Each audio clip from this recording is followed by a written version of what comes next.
धाम के पीठाधीश्वर पंडित धीरेन्द्र कृष्ण शास्त्री काफी ज्यादा सुर्खियों में हैं।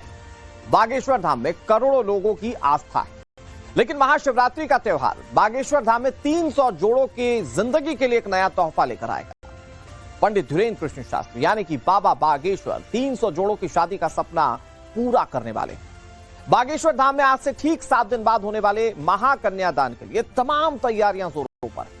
दूल्हे दुल्हन का सामान हो या फिर दहेज या फिर खाने पीने से जुड़ा कोई भी इंतजाम, सारी तैयारियां पूरी हो चुकी है। बागेश्वर धाम के सेवादार एक एक इंतजाम को पूरा करने में लगे हैं। इन सब तैयारियों पर पूरी बारीकी से बाबा बागेश्वर खुद निगरानी कर रहे हैं। क्या है 300 जोड़ों की शादी का पूरा प्लान, इंतजाम कैसे किया गया, कैसे होगा इतना बड़ा कन्यादान, खाने। तो बागेश्वर धाम में 15 फरवरी को 300 जोड़ों की शादी होगी। 300 बेटियों का कन्यादान खुद पंडित धीरेन्द्र कृष्ण शास्त्री करने वाले हैं। धाम में 300 जोड़ों की शादी को लेकर तैयारियां पूरी हो चुकी हैं। 13 से 15 फरवरी तक महाकन्यादान का आयोजन होगा। महाकन्यादान से पहले भागवत कथा का आयोजन होगा। 12 फरवरी को 1.25 लाख हनुमान चालीसा का पाठ भी किया जाएगा। 6 फरवरी यानी कि कल से बागेश्वर धाम में धार्मिक और सांस्कृतिक समागम की शुरुआत हो चुकी है। लाखों लोग इस महा आयोजन का हिस्सा बनने के लिए पहुंच रहे हैं, लेकिन बागेश्वर धाम के सेवादारों का ज्यादातर वक्त 300 जोड़ों की शादी की तैयारियों में लगा हुआ है। आखिरी चरण में है शादी की तैयारी। इसके लिए दूल्हे दुल्हन के जोड़े, दहेज का सामान, तमाम वो चीजें जो आयोजन से जुड़ी हुई हैं, उसको लेकर तैयारियां की जा रही हैं और सेवादार लगे हुए हैं। अगर किसी के घर में अब तक शादी हुई हो, अमूमन सबके घर में हुई होगी, अगर किसी ने तैयारियां की होंगी तो वो जानता होगा कि शादी की तैयारियां कितनी मुश्किल होती हैं। 10 चीजें लाई जाती हैं, 11वीं छूट जाती है। ऐसे में पंडित धीरेन्द्र कृष्ण शास्त्री के तत्वाधान में 300 जोड़ों की शादियां होंगी। वैसे ऐसा पहली बार नहीं हो रहा है, वो कई सालों से ऐसा करवाते आ रहे हैं, लेकिन इस बार 300 जोड़ों की शादियां होंगी। बहुत खास है क्योंकि 90 लाख की तो वो एफडी करवा रहे हैं। इसके अलावा और क्या तैयारियां की गई हैं, हम आपको इन 5 तस्वीरों के जरिए दिखा रहे हैं। वधू की चप्पल, दूल्हे का सेट, दुल्हन का सेट, वधू पक्ष के जो पासेस हैं, जिनकी शादी उनको पास दिया जाएगा बकायदा, तो वो पास तैयार हैं। वर वधू भोजन के टोकन, मतलब ये सारी व्यवस्थाएं जो हैं वो पंडित धीरेन्द्र कृष्ण शास्त्री के तत्वाधान में उनके सेवाधार कर रहे हैं। बागेश्वर धाम में महाकन्यादान का महा आयोजन होने जा रहा है। अब आपको बताते हैं कि इसमें जो जोड़े शादी के बंधन में बंधने वाले हैं वो कहां से हैं और जिन बेटियों की शादी होने वाली है उनका फैमिली स्टेटस क्या है। मध्य प्रदेश से 229 जोड़े हैं जो शादी के बंधन में बंधेंगे। उत्तर प्रदेश से 56 जोड़े यहां पर शादी के लिए पहुंच रहे हैं। दिल्ली से 3 जोड़े हैं जो बागेश्वर धाम के यहां शादी के बंधन में बंधने जा रहे हैं। पश्चिम बंगाल से 2 जोड़े होंगे जो शादी करेंगे। छत्तीसगढ़, हरियाणा, महाराष्ट्र, राजस्थान, झारखंड और नेपाल से एक एक जोड़ा शादी के लिए पहुंच रहा है और यहां पर ये बागेश्वर बाबा के आशीर्वाद से 7 फेरे लेंगे। बाकी 4 जोड़े अलग अलग जगहों से होंगे। अभी ये भी जानिए कि जिन लड़कियों की शादी होने जा रही है उनका फैमिली स्टेटस क्या है। 60 लड़कियां ऐसी हैं जिनके माता पिता नहीं है और माता पिता नहीं है तो उनकी शादी होना एक बहुत मुश्किल टास्क था, लेकिन ये बीड़ा उठाया पंडित धीरेन्द्र कृष्ण शास्त्री। 138 लड़कियों के पिता नहीं है, आर्थिक रूप से, माली रूप से वो परेशान है, जबकि 28 लड़कियों की माता जी नहीं। इनमें 8 लड़कियां ऐसी हैं जो दिव्यांग हैं। 39 लड़कियां गरीब परिवार से ताल्लुकात रखती हैं।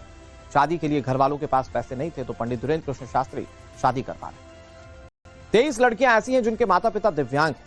यहां पर भी पैसों की भारी किल्लत और शादी करना या शादी के बारे में सोचना लोगों के लिए काफी ज्यादा मुश्किल था और इन लोगों की शादी पंडित धीरेन्द्र कृष्ण शास्त्री करवा रहे। और कहा जाता है हिंदू धर्म में कन्यादान महादान होता है और ये पंडित धीरेन्द्र कृष्ण शास्त्री करवा रहे हैं।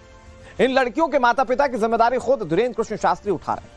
ऐसे में उन्होंने बड़ा फैसला लिया और ये फैसला क्या है मैं आपको बताता हूं। बेटियों को 30,000 की एफडी बागेश्वर पीठाधीश्वर देने जा रहे हैं। हर जोड़े को 30,000 रुपए की एक एफडी जो है वो दी जाएगी। बेटी और दामाद के नाम पर एफडी की रकम होगी। 5 साल के लिए फिक्स करवा दिया गया है ये डिपॉजिट। बागेश्वर धाम में चल रहे कन्यादान की तैयारी पर खुद बागेश्वर बाबा की नजर है। वो एक एक तैयारियों को देख रहे हैं, एक एक चीज मॉनिटर कर रहे हैं। ऐसा नहीं है कि वो सिर्फ शादी का बीड़ा उठा रहे हैं, वो भविष्य को भी सिक्योर करने की कोशिश कर रहे हैं। और हिंदू रीति रिवाजों में शगुन और नेक का काफी ज्यादा महत्व होता है। तो ये कहिए कि बागेश्वर बाबा जो है वो शगुन या नेक 30,000 रुपए के रूप में दे रहे हैं। उसकी एफडी वो करवाएंगे। वर और वधू के नाम पर वो एफडी होगी जिसे 5 साल के लिए करवाया जाएगा और उसके बाद उसका इस्तेमाल लोग अपने लिए करवा पाएंगे।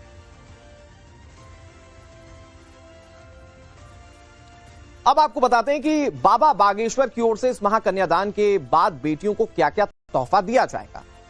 बेटियों को double bed, sofa, dressing table, अलमारी, कुर्सी टेबल, गैस चूल्हा, सिलेंडर, मिक्सर, पायल बिछिया, सोने की नथ, कुछ गहने, हर जोड़े को 30,000 रुपए की एफडी, 5 साल बाद ये एफडी मैच्योर होगी। तो ये सारी सौगातें जो है वो पंडित धीरेन्द्र कृष्ण शास्त्री की ओर से दी जाएंगी। 300 जोड़ों को 90 लाख रुपए की एफडी वो देने जा रहे हैं। और जैसा कि मैंने पहले बताया कि इस तरह के गिफ्ट या इस तरह के शगुन देने का अपना महत्व है और इस महत्व को भी बागेश्वर बाबा जो है वो पूरा कर रहे हैं। सिर्फ वो शादी नहीं कर रहे हैं, हर एक रिचुअल्स को वो बेहतर तरीके से पूरा करने की कोशिश कर रहे हैं। 15 फरवरी को बागेश्वर धाम पर 300 बेटियों का महादान कन्यादान, जिसमें उपहार स्वरूप सामग्री तो दी ही जा रही। वो बेटियां हैं जिनके माता पिता नहीं आर्थिक तंगी से जूझ रही हैं, जिनकी वार्षिक आय 25,000 से कम है और जो मजदूरी पर अपने जीवन का भरण पोषण कर रही हैं। उन बेटियों को सभी उपहार के साथ साथ 30,000 की एफडी इसलिए दी जा रही है ताकि आपत्ति विपत्ति में, मुसीबत के समय वह धनराशि उनके काम आ सके। सामग्री तो कई बार टूट जाती, फूट जाती, पर मुसीबत के समय एफडी जरूर काम आएगी। इसलिए प्रत्येक बिटिया को, 300 बेटियों को, हर बेटी को 30,000 की एफडी दी जाए। वैसे तो 3 दिवसीय कार्यक्रम है, 13, 14 और 15 फरवरी को है, पर श्रीमद् भागवत कथा का आयोजन कल से यहाँ प्रारंभ हो गया। मेला लगना प्रारंभ हो गया है, लाखों लोग यहाँ पहुँच रहे हैं। धीरे धीरे पूरे क्षेत्र में भक्तों का समुदाय बढ़ता चला जा रहा है। और 13 फरवरी को यहाँ बागेश्वर धाम पर मंडप और हल्दी है, 14 को संगीत और मेहंदी है, 15 को बारात का आगमन और विदाई है। बागेश्वर धाम में 3 दिन तक चलने वाले महाकन्यादान का पूरा आयोजन कैसा होगा, मैं आपको वो समझाने की कोशिश करता हूं। रस्में क्या क्या होंगी। 13 फरवरी को सुबह 8 बजे तक सभी को मंडप पहुंचना होगा। उसके बाद हल्दी और तेल की रस्म होगी। फिर 14 फरवरी को संगीत, शादी के बाकी बचे हुए कार्यक्रम होंगे। 15 फरवरी को जयमाला, फेरे और फिर विदाई का कार्यक्रम संपन्न होगा। हर एक रीति रिवाज को यहां पर संपन्न करवाने की कोशिश की जा रही है, क्योंकि बहुत सारे रिचुअल्स होते हैं। अलग अलग जो जाति के लोग होते हैं या अलग अलग समुदाय के जो लोग होते हैं, उनके अलग अलग रिचुअल्स होते हैं। ऐसे में सबके रिचुअल्स को पूरा किया जा सके, इस बात की कोशिशें की जा रही है। बागेश्वर बाबा ने शादी का पूरा प्लान सोच समझ कर बनाया है। 30,000 रुपए की जो एफडी दी जा रही है, उसके बड़े फॉर्म तरीके से या बड़े लाइटली मोड में लेते हैं। और इसी तरीके से उन्होंने बताया कि वो एफडी के 30,000 रुपए दोनों के नाम पर क्यों किए जा रहे हैं, मतलब वर और वधू दोनों के पक्ष के नाम पर क्यों किए जा रहे हैं। लेकिन अब आपको महाकन्यादान से जुड़े उन इंतजामों के बारे में जान लेना चाहिए जो बागेश्वर धाम में पहुंचने वाले जोड़ों के लिए किए गए। इनमें जो सबसे बड़ी बात है, वो दोनों पक्षों के यानी कि वर वधू के लिए 2-2 वाहन पास जो है वो अरेंज कर दिए गए। वर वधू को आई कार्ड दिया गया है। दोनों पक्ष से 25-25 सदस्यों के आने की मंजूरी होगी, मतलब बाराती भी 25 आएंगे और घराती भी 25 होंगे। इसके अलावा दोनों पक्षों के सदस्यों को भोजन का कूपन दिया जाएगा। मंडप के लिए अलग से भोजन के इंतजाम किए गए हैं। दमोह के 300 सेवादारों की तैनाती सिर्फ इसी काम के लिए की गई है, किसी भी व्यवस्था में किसी को कोई कमी ना रह जाए। सेवादारों के फोन नंबर जोड़ों के पास होंगे। अगर कोई दिक्कत है, एक कॉल कीजिए, आपकी समस्या का समाधान होगा। हर जोड़ा अपने सेवादार के संपर्क में रहेगा। जोड़ों के आने से लेकर विदाई तक सेवादार उनकी मदद करेंगे। ऐसा नहीं है कि सारे व्यवस्था जो है वो वहां पर जोड़ों को पहुंचकर खुद देखना पड़ेगा। सेवादार वहां पर लगे रहेंगे, काम करते रहेंगे, जिससे कि और सर्वे का काम होता है, यानी कि आवेदनों की छटनी की जाती है, सर्वे किया जाता है कि जरूरतमंद कौन है। सिलेक्ट आवेदन वालों के घर जाते हैं सेवादार। वर वधू के परिवार की पड़ताल की जाती है। पड़ोसी जनप्रतिनिधियों से जानकारी इकट्ठा की जाती है परिवारों के बारे में। फिर शादी फाइनल होती है। बागेश्वर के बजट के मुताबिक शादी होती है। कितने जोड़ों की शादी होगी, ये पंडित धीरेन्द्र कृष्ण शास्त्री हर साल खुद तय करते हैं। मतलब जैसे फॉर्म आते हैं, जैसे आवेदन आते हैं और उसमें जितने जरूरतमंद लोग होते हैं, उस हिसाब से संख्या निर्धारित की जाती है। अब इस साल की बात करते हैं। इस साल 13 राज्यों से कुल 1500 से ज्यादा आवेदन आए। 60 जिलों की 600 सदस्यों वाली टीम का सर्वे हुआ था। 1 महीने तक जोड़ों को लेकर सर्वे किया गया कि किसको शादी की वाकई जरूरत है और कौन जेन्युइनली शादी करना चाहता है। 300 जोड़ों को शादी के लिए बुलाया गया था और उसके बाद अब ये शादी जो है वो संपन्न कराई जाएगी पंडित धीरेन्द्र कृष्ण शास्त्री के आशीर्वाद